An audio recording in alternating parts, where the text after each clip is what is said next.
देखिए आज क्या है, अभी वर्तमान में संसद का शीतकालीन सत्र चल रहा है और आज के दिन यानी कि 8 दिसंबर को लोकसभा में वंदे मातरम पर चर्चा होने वाली है। और ये वंदे मातरम पर जो चर्चा होने वाली है ये 2 घंटा नहीं 10-10 घंटा आज होगी, इसी पर चर्चा होगी है। चूंकि राष्ट्रीय गीत जो वंदे मातरम है उसके 150 वर्ष पूरे होने के उपलक्ष्य में इस अवसर पर क्या हो रहा है कि संसद में विशेष चर्चा सोमवार को आज होनी है।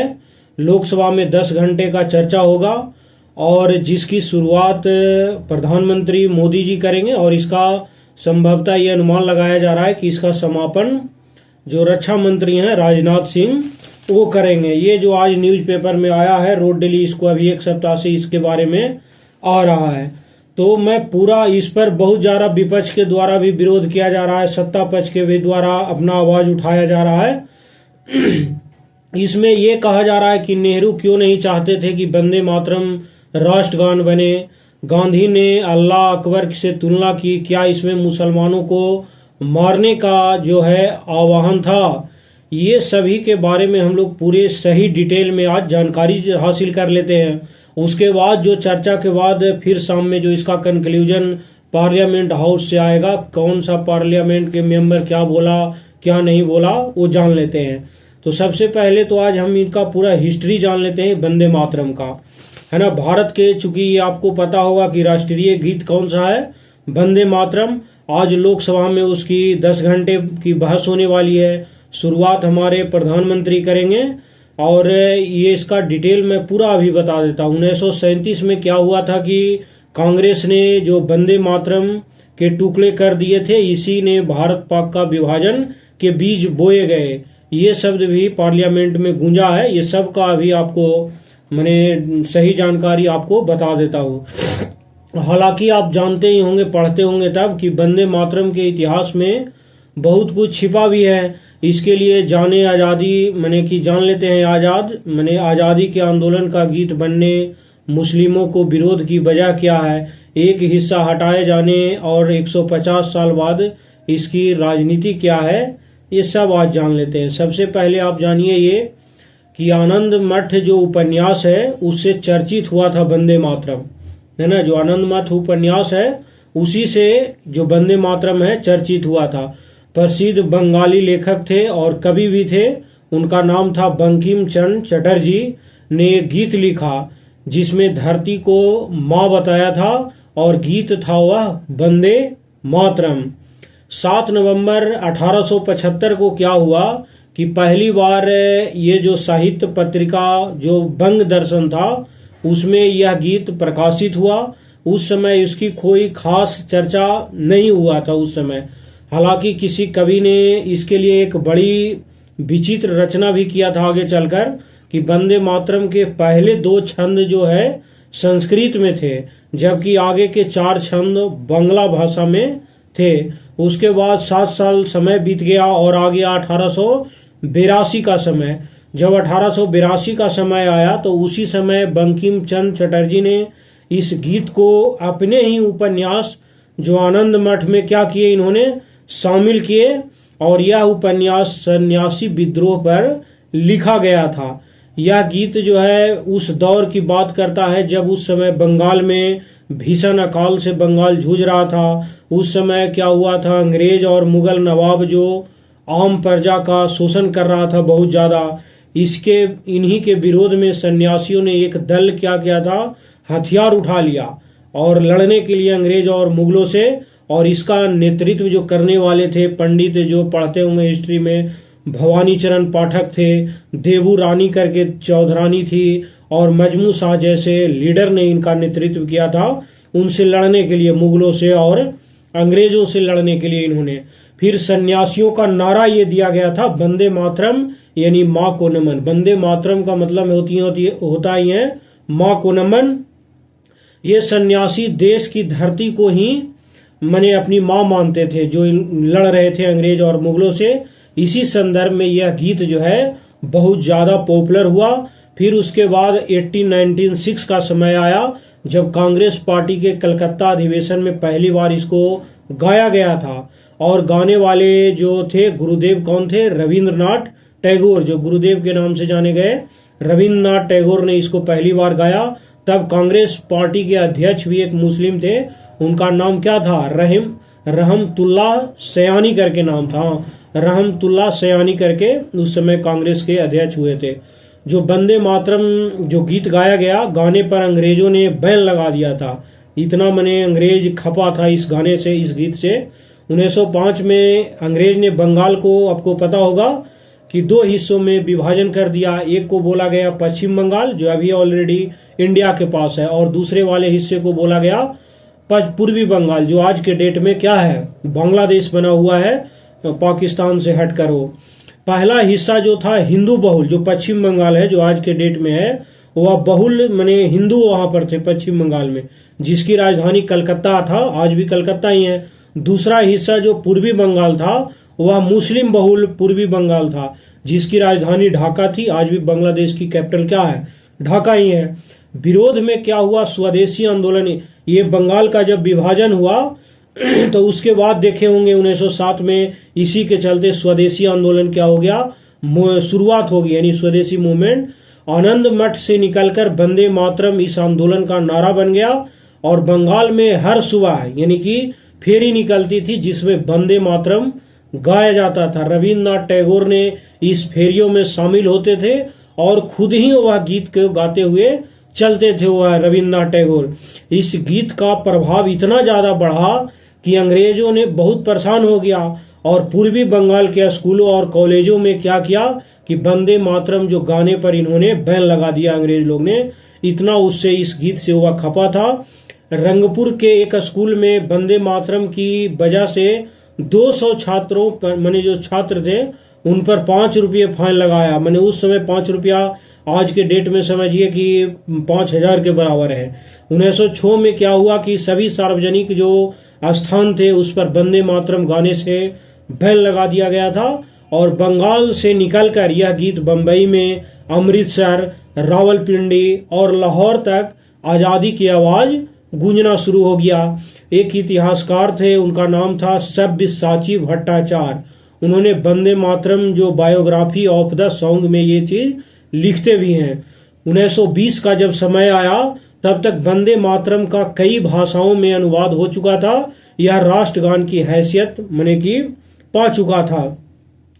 उसके बाद ये एक और इंटरेस्टिंग इसमें कहानी है कि जो वंदे मातरम को मुस्लिम लीग ने, जो मुस्लिम लीग था, उन्होंने गैर इस्लामिक बता दिया, और ज्यादा विवाद बढ़ गया जब इन्होंने गैर इस्लामिक बताया। क्या कारण था वो भी अभी बता देता हूं कि पढ़े होंगे हिस्ट्री में कि जब सर सैयद अली इमाम करके था, उन्होंने 1908 ईस्वी में मुस्लिम लीग के एक अधिवेशन में क्या उन्होंने कहा कि जब देखता हूं कि भारत का सबसे उन्नत जो प्रांत है वंदे मातरम जैसे सांप्रदायिक जो नारे को राष्ट्रीय नारे के रूप में प्रस्तुत कर रहा है, और तो मेरा दिल क्या होता है? निराश से भर जाता है। संदेह पैदा होता है कि राष्ट्रवाद की आड़ में हिंदू राष्ट्रवाद का प्रचार किया जा रहा है। ये जो है सर सैयद अली इमाम ने ये बात कही थी। मैंने इतना ज्यादा इसको भी मतभेद हो रहा था, क्योंकि इसको उस समय अंग्रेज भी इसको सपोर्ट कर रहा था आते आते। फिर 1920 के समय में ही इस्लाम दर्शन पत्रिका में क्या हुआ कि वंदे मातरम को मूर्ति पूजा का रूप बताया गया। शरीयत ए इस्लाम जो मैगजीन होता था उसमें वंदे मातरम बोलने को गैर इस्लामिक बता दिया। इतना ज्यादा मन इन लोग खपा था इस गीत से। 1923 ईस्वी में 3 साल बाद क्या हुआ कि कांग्रेस का जो राष्ट्रीय अधिवेशन में इसका जबरदस्त विरोध देखने को मिला, और जब उस समय कांग्रेस की अध्यक्षता फिर मुस्लिम कर रहे थे, उनका नाम था मोहम्मद अली जौहर करके नाम था। उन्होंने वंदे मातरम गाने से ही इनकार कर दिया और गायन शुरू करते अध्यक्ष की कुर्सी से उठकर वह चले गए। इन लोग इतना ज्यादा मैंने खफा था। इसी को लेकर तो आज बीजेपी इतना ज्यादा मतलब इसको प्रखर रूप से उठा रही है, नेशनल मुद्दा बना रही है इसको। हालांकि महाराष्ट्र के उस समय गायक एक हुआ करते थे, उनका नाम था विष्णु दिगंबर पलुस्कर नाम था उनका। उन्होंने वंदे मातरम मैंने गाने जारी रखा। स्थिति संभालने के लिए क्या हुआ कि सभा जब हो रही थी तो अल्लाम इकबाल का नारा लिखा और सारे जहां से अच्छा गीत को गाया गया इन्होंने बाद में आकर, तब जाके कुछ क्या हुआ कि थोड़ी बहुत राहत की श्वास लिया गया। आगे क्या हुआ इसमें,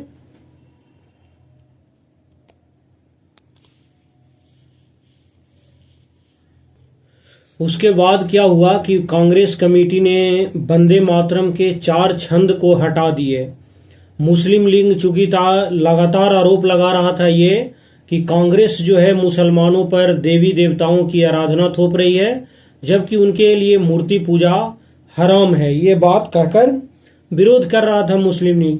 1937 का जब समय आया तो वंदे मातरम के खिलाफ एक रिजोल्यूशन भी पास कराया गया और कांग्रेस ने इस मुद्दे को सुलझाने के लिए एक कमेटी बनाया जिसमें रविन्द्रनाथ टैगोर थे, सुभाष चंद्र बोस भी थे, अबुल कलाम आजाद भी थे और जवाहरलाल नेहरू भी थे।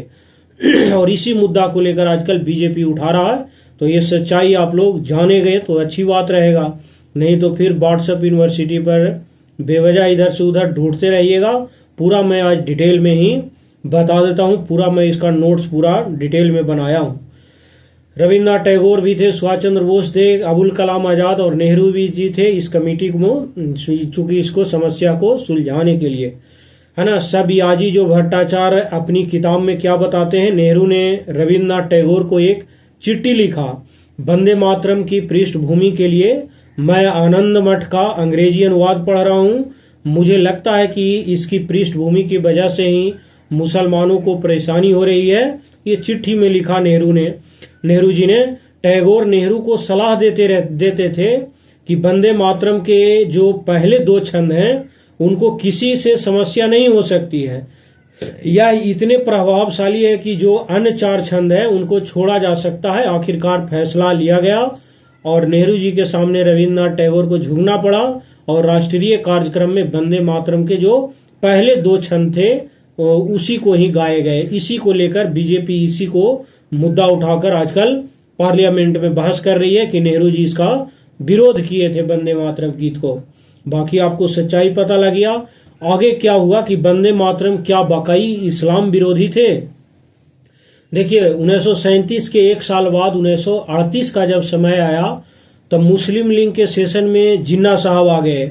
जिन्ना ने कहा कि सरकारी स्कूलों में जितने भी मुसलमान बच्चों हैं उनको जबरदस्ती वंदे मातरम गवाया जा रहा है। देश के मुसलमान जो है वंदे मातरम के बदले हुए जो स्वरूप है उसको भी राष्ट्रीय गीत के रूप में नहीं अपनाएगा। मुस्लिम लीग को वंदे मातरम से 2 समस्याएं और मने होने लगा, उनकी बात मैंने जिन्ना मानने लगे। पहली बात तो ये था कि इसमें जो हिंदू देवी देवता हैं उनको जिक्र है और मूर्ति पूजन को इससे बढ़ावा मिल रहा है, ये बात उन्होंने कहे, जो इस्लाम में अस्वीकार है और धर्मनिरपेक्ष नहीं है, ये बात उन्होंने कही। दूसरी बात, जिस आनंद मठ उपन्यास से यह लिया गया है उसे मुसलमानों को देश का दुश्मन बताकर मारा गया है, ये बात जिन्ना ने ये 2 बात कही।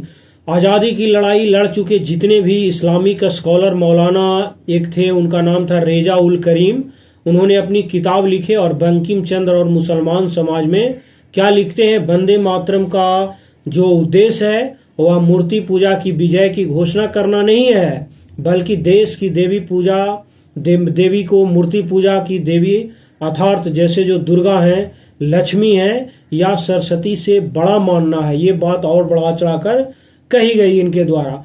फिर एक और इतिहासकार थे उनका नाम था R.C. मजमूदार, उन्होंने वंदे मातरम को एंटी मुस्लिम तो नहीं बताते, लेकिन वो कहते हैं, क्या कहा थे उन्होंने, जो R.C. मजमूदार थे, कि आनंद मठ में बंकिम चंद्र ने जिस तरह देवी जो काली का चित्रण किया है उससे या तो साफ है कि उनका राष्ट्रवाद हिंदू था, भारतीय नहीं था, यानी बहुत ज्यादा विरोध करने लगे थे इन लोग, जितने भी इस्लाम लोग थे उन लोग।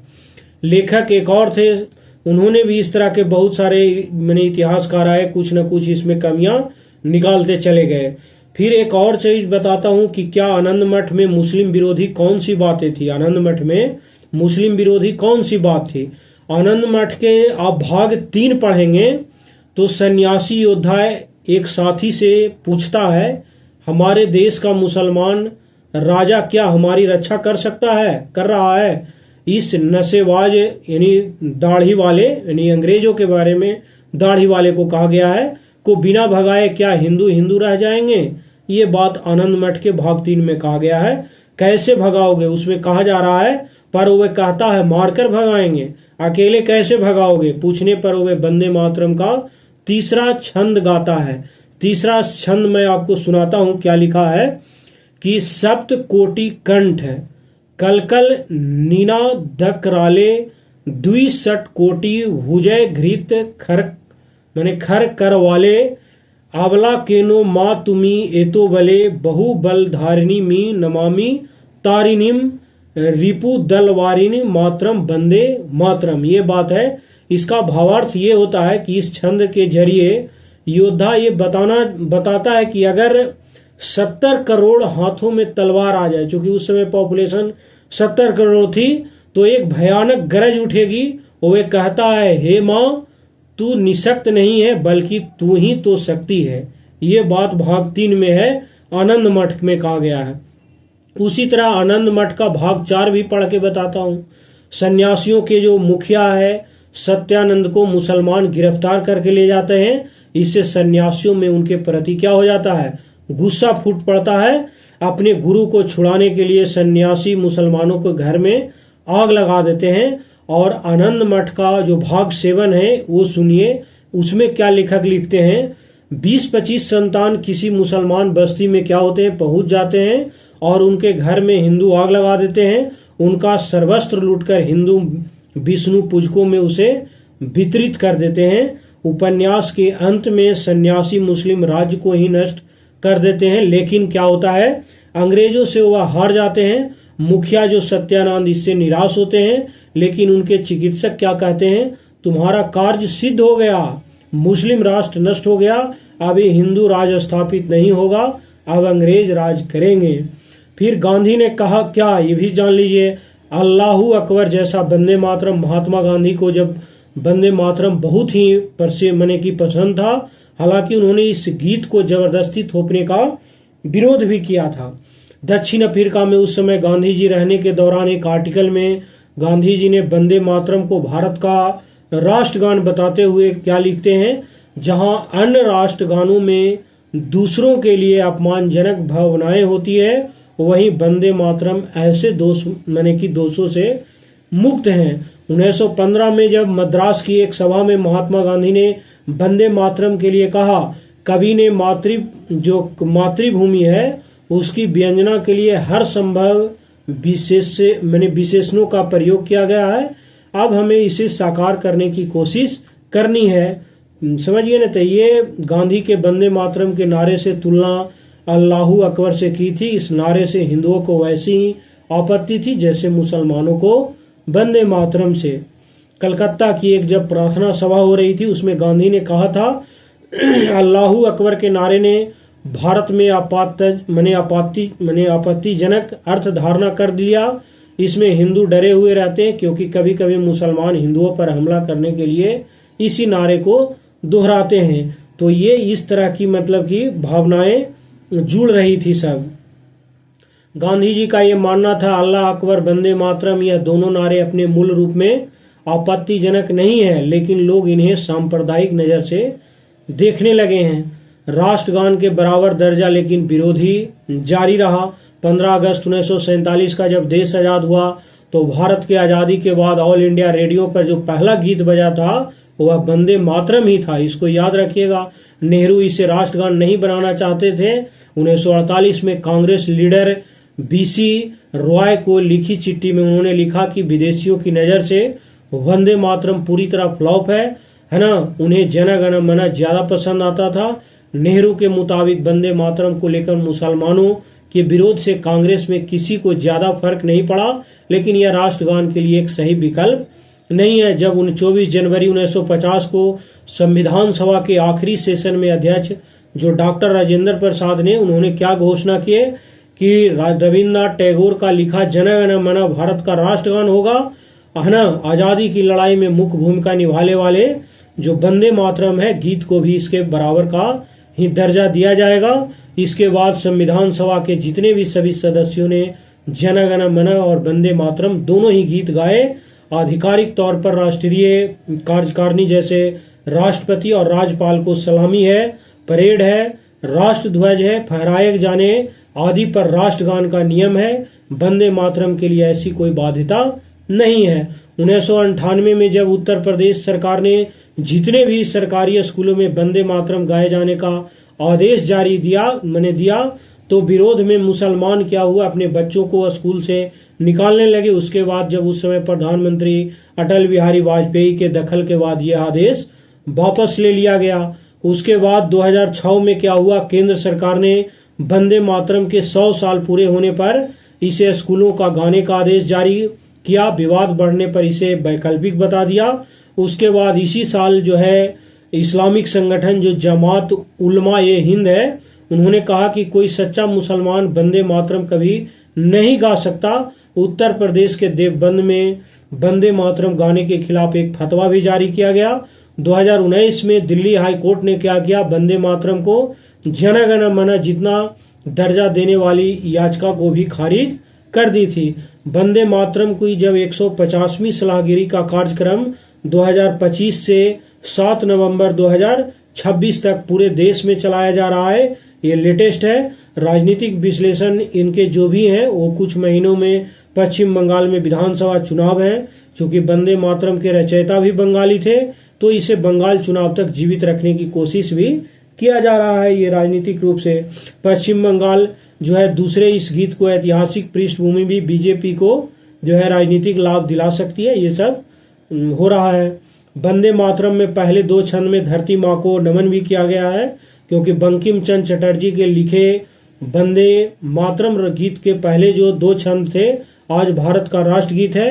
अरविंदो घोष ने इसका अंग्रेजी में भी अनुवाद किए हैं कि वंदे मातरम सुजलम सुफलम मजलम शीतलम सस्य श्यामलम मातरम वंदे मातरम। इसका भावार्थ क्या है? वंदे मातरम सुजलम सुफलम मजलम शीतलम सस्य श्यामलम मातरम वंदे मातरम। इसका मतलब ये होता है कि हे माँ, मैं तुझे नमन करता हूँ। तेरी धरती कलकल बहती धाराओं से समृद्ध है, बागों की चमक से उजली है, आनंद की हवाओं से शीतल है। तेरे लहलहाता घने खेत हैं, हे शक्ति की माँ, हे मुक्त माँ। ये सब है सुजलम सुलभ। ये मैं वंदे मातरम के अगले 4 छंद में धरती माँ हो गया, दुर्गा है, लक्ष्मी सरस्वती का रूप दिखाया गया है। समझिए ना। तो ये जो चारों रूप है एक बार मैं आपको पढ़ के कभी बता दूंगा। तो ये हमें लगता है कि लोकसभा में जो आज मैंने 8 दिसंबर के दिन 10 घंटे की चर्चा होगी, तो वंदे मातरम का पूरा बैकग्राउंड यानी हिस्ट्री आपको बता दिया और कब कब क्या चर्चा हुआ, नेहरू जी क्या मानते थे, फिर गांधी जी क्या मानते थे, कमेटी में क्या क्या मैंने बात हुई, सब मैं आपको विस्तार से बता दिया। अब हमें ये नहीं लगता है कि किसी को अब वंदे मातरम पर कोई कंफ्यूजन होगा। समझिए ना। तो ये थी पूरे वंदे मातरम की हिस्ट्री। एक बार वंदे मातरम फिर मैं गा के सुना देता हूँ। वंदे मातरम सुजलाम सुफलम मजलाम शीतलम सस्य श्यामलम बांद्रम मातरम वंदे मातरम। जय हिंद।